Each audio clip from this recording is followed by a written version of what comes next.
Hello, everybody. So today we want to talk about courage.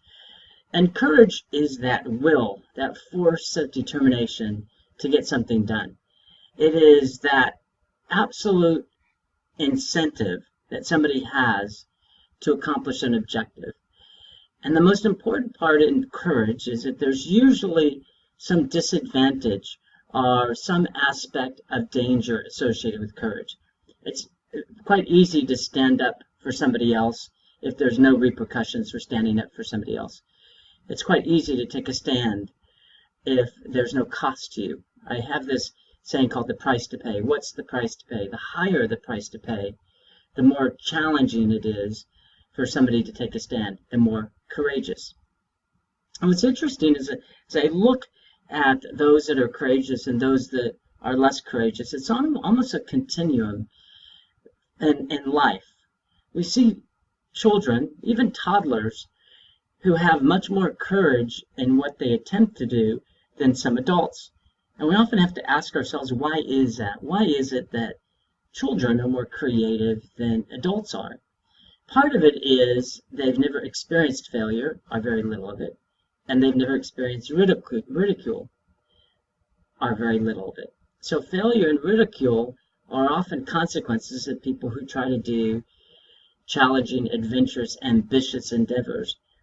And there's a saying that says, aim high enough and you'll always fail.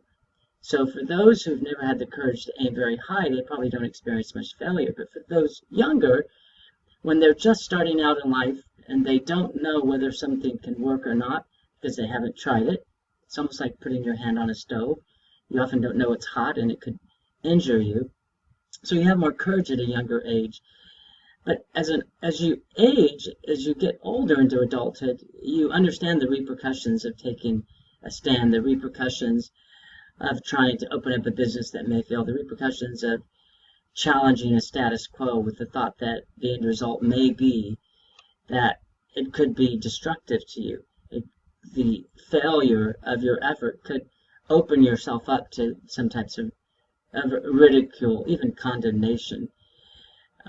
So that continuum exists, and so what we have to figure out is what can we all do collectively where you don't lose this sense of adventure and wonderment and even risk as you transition from childhood to adulthood.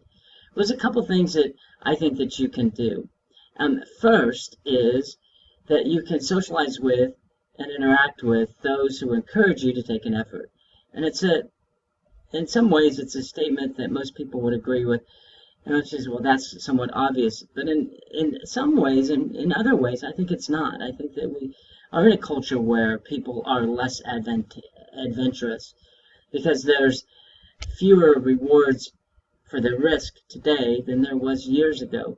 There's certainly much more, I think, rewards for the status quo and becoming a part of a majority in terms of the employment sector, in terms of even our personal sector. More people who go along tend to get along.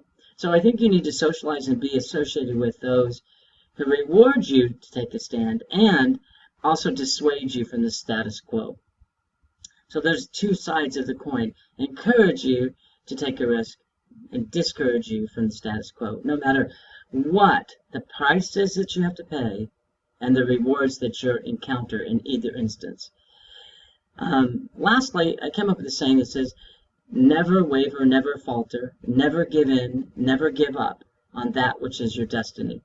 You will never achieve the destiny, the ambitions that you have set in your life unless you at least try.